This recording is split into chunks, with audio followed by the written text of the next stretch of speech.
Welcome, fans of flip clocks. It's another raw video, and basically what that means for you is I'm not going to do a whole lot of editing of the video itself, and sometimes you'll pick up household sounds and whatnot, but maybe that just keeps me moving in the right direction. And it's just a time for us to sit down and talk a little bit about clocks and vintage stuff and stuff like that. And you know, it's a raw video when you see the Joker at the beginning of the video. I don't know how often I'm going to keep doing these, but he's just my little buddy. Actually, that's an avatar of me maybe 20 pounds ago. I don't know.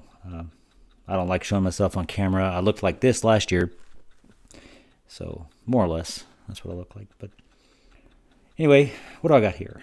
I just felt like talking about this. I've got this is one of my small bathroom clocks. I've got two in there, and as you notice, it's not really a flip clock, but you might even hear it. Let's see if that picks that up. It's a ticker. And so what is it?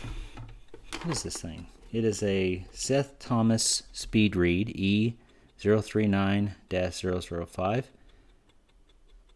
Thomastown, Connecticut, made in Japan. It's when Seth Thomas was a division of General Time Corporation. There's some history in Seth Thomas, and one of these days I swear I'm going to get down to it, but they became General Time Corporation way back in the 30s when they combined with West Clocks. So it was basically Seth Thomas and West Clocks were together at that point. Later, you can date a lot of clocks in Seth Thomas because in 1970, I don't want to give away some of my stuff here that I'm going to talk about maybe, but anyway, in 1970, they became they were absorbed by Tally Industries. So when you see a Seth Thomas and it says Tally Industries, you know, I'm looking around for a Seth Thomas clock. Let's see what I got. So here's an actual Seth Thomas flip clock, and you see here that they are a division of Tally Industries, and that'll date it because that wasn't that didn't go into effect. In spite of what you see on some websites, it actually wasn't completed until 1970. So it's a pre-1970 clock, and it's not even a flip clock, as you see. But I just saw this online, and I just dug it. I like the chrome and black. I just dig that look. So let's take a look at this and see what that is. And, you know, we often call these cyclometers because that makes us sound intelligent, because nobody else knows what that means outside of flip clock fan circles. It's just a rolling wheel clock. That's all it is. But I like to call them cyclometers. Well, that's what they are technically, but your online dictionaries don't know that. I'm trying to show you how to open this. It's really interesting. It says push to open. You can crack it open just like that.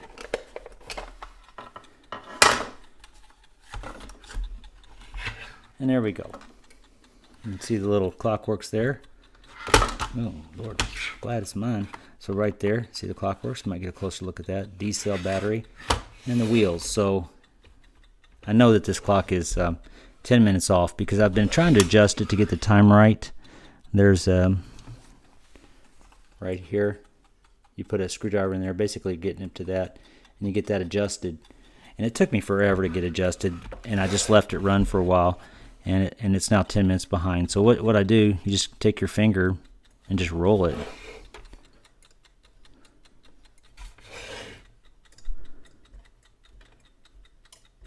So that's probably the right time. Yeah, more or less. I don't know. Well, my go-to clock, there's a copal up there in the back. That thing keeps really good time. So, and my Coke clock says it's actually that time. Okay, so there it is. But plastic front. Let's get this out and take a closer look at it. I actually haven't done this yet. I've had this for a while, and it's been running so good I just didn't mess with it. But as I used to say here in Flip Clock Fan Studios, that's what we do, is we take clocks apart. Literally want to see what makes them tick. Pun intended.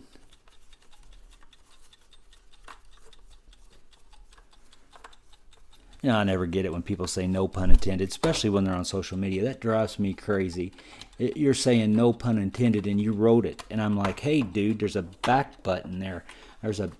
If you don't intend it, then go back and delete it. Obviously, you intended it. You don't say no pun intended when you've typed something. You can say it in conversation. Oh, that's a pet peeve. Drives me crazy.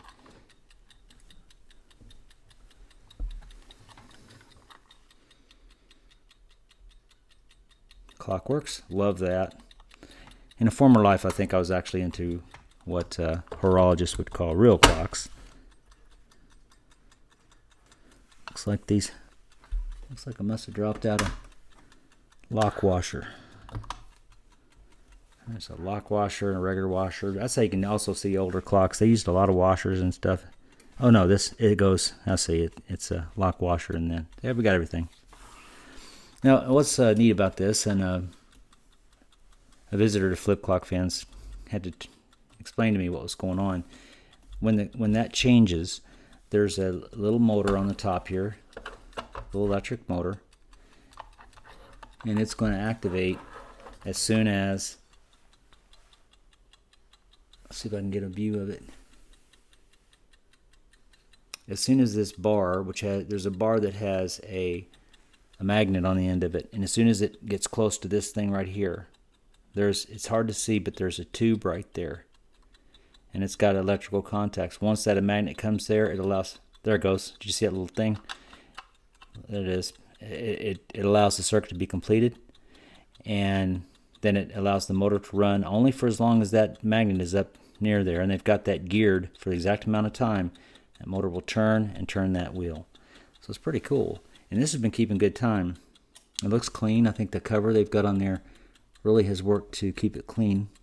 Again, I haven't taken this off before. Oh, it's a little screw here. I don't know that will help us see anything anyway. So that's a reed switch, and that's what I could figure out how that was doing that. But I didn't know what a reed switch was or what the name was. And that's old technology, reed switches. They were used, and sometimes even now they have a reed switch type like in your coffee pot, so that it knows when there's water in there. You put water in there, and a thing will float up and activate the reed switch, and then the coffee pot knows that there's water in there. Otherwise it gives you a beep or whatever. So that's a reed switch. And just thought it was interesting. Thought you might be interested in taking a look at that. So that's it. Just want to show you a clock. Nothing much. Just thought it was curious. Well, thanks for taking the time.